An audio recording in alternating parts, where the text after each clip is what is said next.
This My Thoughts Monday is brought to you by Kinetic Performance, the makers of the Rolls-Royce of barbell monitoring technology, the GymAware. Guys, in season training, we rock the GymAware all the time for quite a few reasons. The first, of course, is just that, the ding. Every time the athlete hears that, they know that they're hitting exactly what we need from them at that moment. And when they don't hear it, it brings out that extra little bit of competitiveness within themselves. On top of that, that awesome ding ends out bringing together the athletes as well, pushing each other and getting each other to be able to hit numbers that they probably wouldn't hit at that portion of the year. And finally, of course, that ding helps us monitor, manipulate, and keep track of volumes and intensities so we can best dose our athletes during the season at the right time with the right amount. Guys, hop over to kinetic.com.au and check out what Evan and the team down there have, because this is absolutely a sensational product that's changed the way that we've trained our athletes. This edition of My Thoughts Monday is brought to you by Valve Performance, the team behind the Nordboard, ForceDex, the Groin Bar, and Human Track. Guys, the most important ability for all of our athletes is availability, and that's the absolute goal of Valve Performance, is to provide solutions to performance professionals so that we can get the right information to make the right decision at the right time for the betterment of the athletes that we get to work with. To do this, guys, they have a wide range of validated products that focus on usability, and having being founded by the School of Exercise and Nutrition Sciences at the Queensland University of Technology, they're extremely evidence-based and they're beyond transparent. I can tell you that our time using the Nordboard and being involved with ForceDex, we have been introduced to so many amazing people that have truly helped us become better coaches, have a better understanding, not just of the technology, but also what we're doing with our athletes. So make sure you hop over to valveperformance.com today to make sure you check out what they got. It's going to make you better and to do better by your athletes. Hey, what's happening, everybody? Jay DeMayo coming at you with this week's edition of My Thoughts Monday. Today, guys, I kind of want to piggyback on last week's talk where, we were talking a little bit about like what our role is, looking at history and all those things. I kind of want to talk about another kind of buzz term and where I think that maybe we are misinterpreting some things with what we do, and that is the idea of buy-in. I think that this idea of buy-in, obviously it's become way more sexy of late because of the awesome book that Brett Bartholomew put out, Conscious Coaching. But I think that there's a lot of people that are misinterpreting kind of what Brett was doing with that and kind of what the whole book was about. And we look at it as this idea of buy-in, as like we are selling ourselves and our program to the coaches and athletes that we work with. And I think that if you actually go through the book and you read it, you realize that it's more about understanding how to communicate to each person and how to relate with them and how to discuss with them and connect with them, more so than it is about trying to sell yourself and your program to them. Well, I say that because obviously the book has been exceptionally successful. There's been some really, really awesome discussions, and it's really challenged a lot of us to be better practitioners and treat people in a better way and to look deeper into these relationships and communication strategies that we utilize. But it's also brought that word buy-in to the forefront, and it's made people kind of look at it in different ways. And it's that it's been something that's been successful when people completely misinterpret it and start to talk bad about the word on Twitter and whatever. So congrats, Brett, you made it. But I think that book has done so much in a positive sense for us. But we look at those two words, buy-in, and I think that in this field that we work with, this kind of little corner of the world of sport that we coach under, I think that there might be something, again, looking at it historically and what we're doing and what we're trying to do that may be misinterpreted or may be a little bit, misguided when we're talking about this idea of buy-in. I think one of the things that we hear a lot about, and one of the complaints that we have more often than not, is that we have coaches trying to tell us, sport coaches that is, trying to tell us, strength and conditioning, physical preparation, whatever we want to call ourselves, professionals, how we should train their athletes, how we should prepare their athletes, what our programming should be, what our goals should be, what all of these things should be, that they get out of their lane to dictate what we should do. And they shouldn't do that because we have a degree, we have experience, and we have certification, and we have all of these things. Okay, let's slow down. What if I told you I was going to pull up to this Dunkin' Donuts right here, to its drive-thru, and I was going to tell them what I wanted, and then they said to me, nope, you're going to get 2 glazed donuts and that's it? You'd probably be like, huh?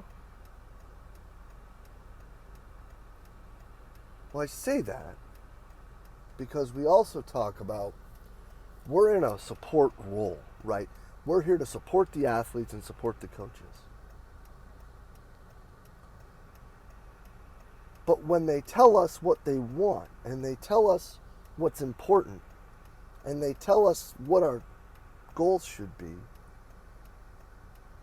we get angry at them and defensive because they don't know what they're talking about. I've never called a pizza parlor, told them I wanted a large pepperoni, and they said, nah, you want a small white pizza with extra mushrooms. It's because they're providing something for you. If we are truly in a support role, shouldn't we be providing what these people deem as most important for their athletes to be successful? Maybe that isn't exactly what we think it is right away. Maybe what they see as most important may not fit into our philosophy. And we'll talk about that whole thing in another day. But isn't part of our job to sit down, evaluate the sport, talk with the sport coach, talk with the athletes, figure out what needs to be trained and get them better at that? So when one of those 3 cogs in the wheel is telling us to do something and is saying that they feel like something may be important for their athletes to improve upon, why do we stick our nose up at them and say, you don't know what you're talking about? Maybe they do. And I'm not saying that all of these are right. I'm not saying that every time someone brings something up like this, they're right. I mean, if you work with a swim club and they're like, oh, well, we got to run this program right here because Jay DeMeo does that with Nova Aquatics in Virginia. So if you don't do that, like, yada, yada, yada, this, that, and the third. Well, we all know, well, hey, maybe our training schedule is different. Maybe we have different equipment. Maybe our practices are totally different. We have different kids. Like, copy-pasting a program obviously is not the best way to be successful. So there are situations where we should require ourselves to sit down and talk with these people. If it's a situation where what they're asking for and what the way they're trying to get there are counterproductive, isn't it our job to sit and talk to them about it? Because again, if we're the experts, use that term loosely, and I think most of us would use that term pretty loosely, shouldn't we be communicating with them about what their goals are, how they're trying to reach them, and any way that may be a better way to get there. That doesn't mean them saying they need to be in better shape and us saying, no, they have to lift 4 days a week because they're not strong enough.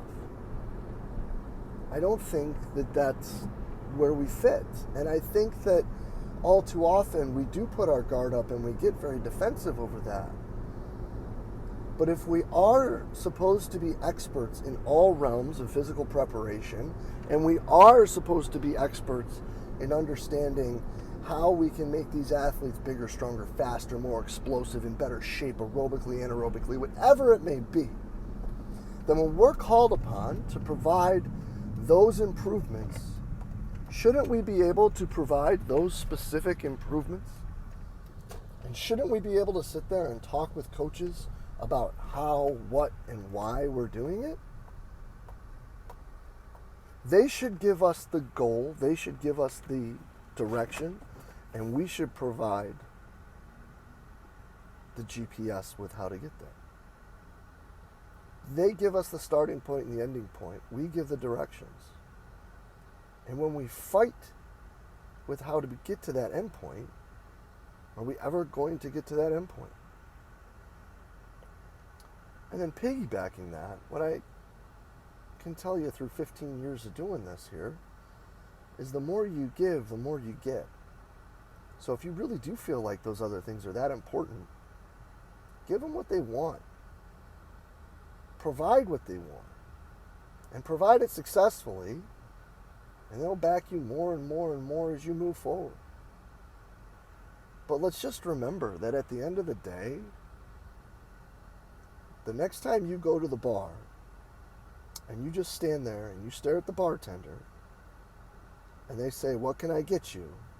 And if you're in Richmond, you'll probably say in a Falcon Smash, and they walk back with a gin and tonic, you're not going to be happy. So figure that out. Listen, learn, understand, and communicate better with them to understand more of what they need, because constantly sitting here and being like, oh, well, they can't tell us this and they can't tell us that. Well,